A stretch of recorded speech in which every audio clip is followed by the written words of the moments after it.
The kingdom had long since forgotten the old gods, but the old gods had never forgotten the kingdom. Once every 100 years, the moon turned blood red for 7 nights, and with it, the Black Forest came alive. It whispered the names of the dead into the darkness, and anyone who listened for too long came back different, if they came back at all. Entire villages disappeared overnight. Rivers carried ash instead of water.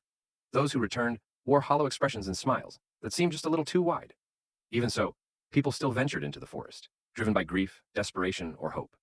Buried deep beneath its ancient roots sat the throne of bones, where any wish could be granted, but the price was always greater than anyone expected. Kyle entered the forest with nothing left to lose. His brother had died months earlier, yet his body still wandered the countryside like a lifeless puppet, moved by something unseen.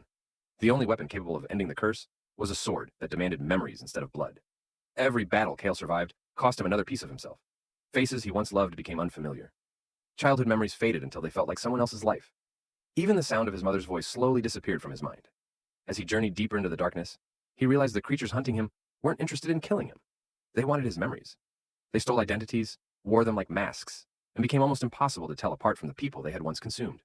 When Kyle finally stood before the throne of bones, he uncovered the kingdom's darkest secret. The old gods had never asked for sacrifices.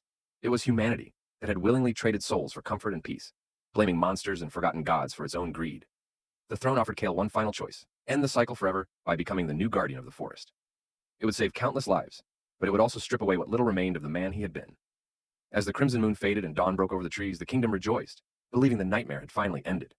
They would never know that their salvation came at the cost of creating a new god, one who would spend eternity alone, protecting humanity from the darkness it had always carried within itself.